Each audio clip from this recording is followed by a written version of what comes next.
let's get to the next one. So we're going to jump back a little bit here, because a lot of some things that you have to think about within your React application is really three things: your abstractions, your modularity, and your composability. These are the thought processes that you want to be thinking about when you're actually building applications, you're building features. So this is a functional programming idea that has found its way more and more into React as React has evolved.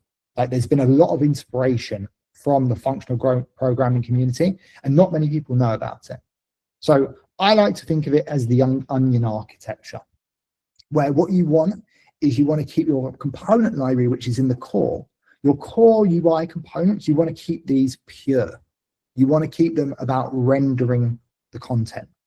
And what you want to do is you want to extract and modularize any side effects, anything that's potentially doing something that you can pull out into a hook, a provider that's holding a piece of state and passing that state down, or you've lifted that state up into the provider, and infrastructure.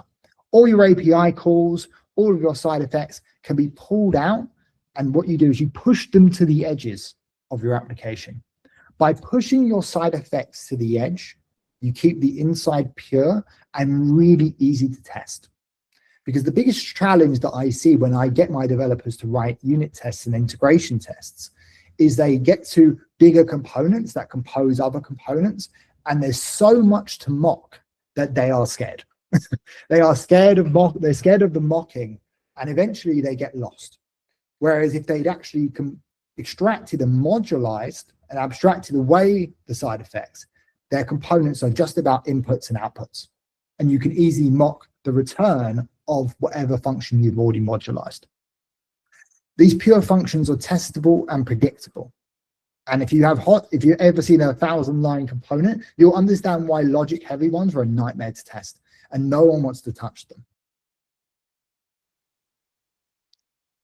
So composability being that third aspect I mentioned, that is the React drum, that is the React heartbeat. If you don't understand composability, you're not really writing React.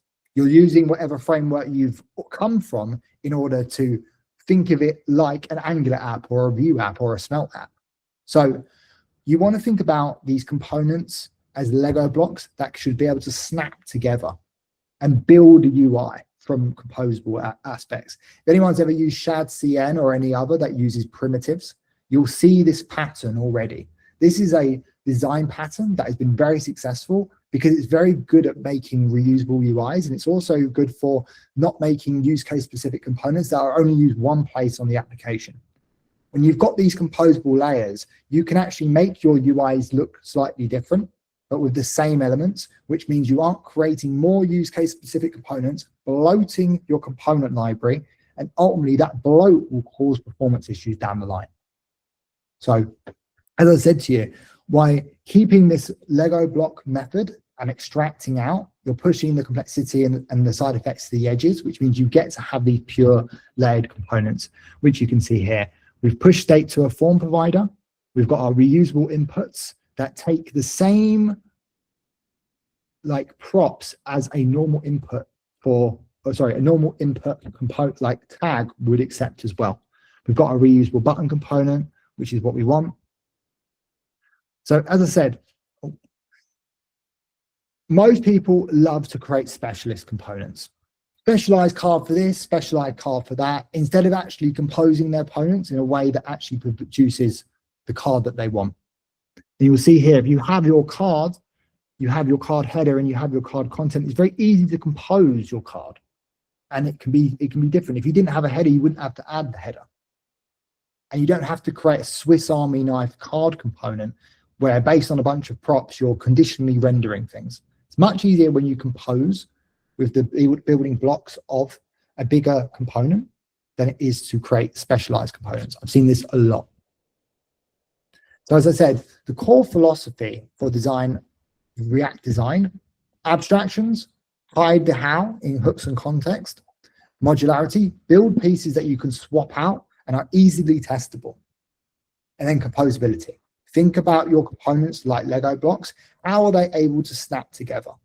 Is your component truly reusable, or is it very much tied to the use case?